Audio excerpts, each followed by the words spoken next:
Why do 100% of world leaders expect the UN to be secure? It's not just about the speeches, the handshakes, or the photo ops. When the world's most powerful people gather in one place, the stakes skyrocket.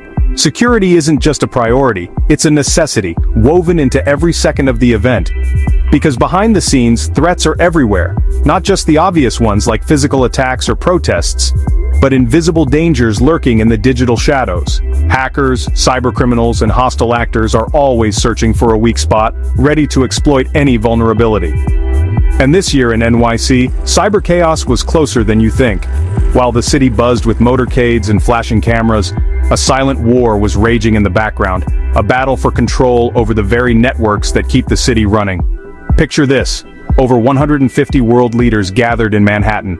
The city transformed into a fortress, with every street corner watched, every building secured. But the real threat wasn't just outside the UN walls, it was hidden in the code, in the airwaves, in the devices we all depend on.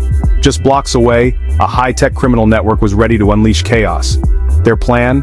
To flood every phone in the US with millions of texts in minutes, overwhelm cell towers, and disrupt the digital heartbeat of the city.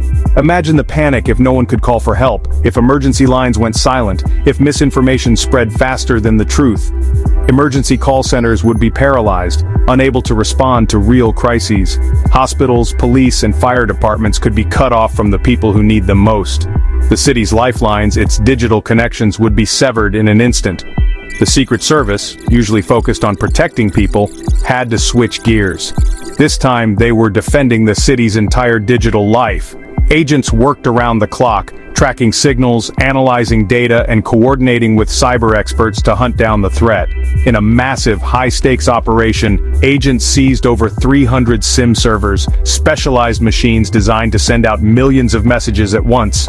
These weren't just ordinary devices, they were the backbone of a cyber army, hidden in plain sight across the city.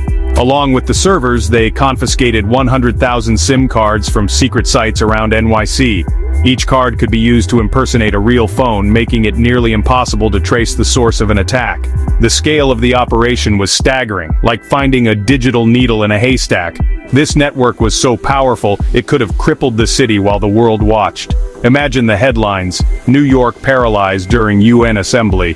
The chaos would have been global news, shaking confidence in digital security everywhere. But thanks to a bold multi-agency takedown, the cyber threat was stopped cold. Law enforcement, cybersecurity experts, and intelligence agencies worked together seamlessly, proving that teamwork is the best defense against digital disaster. So, are cyber attacks the new big threat? As our world gets more connected, the risks grow. It's not just about protecting buildings or people anymore, it's about defending the invisible networks that power our lives. Hit like, drop your thoughts, and subscribe for more untold stories. Explained fast. And remember, in the digital age, the real battles are often the ones you never see.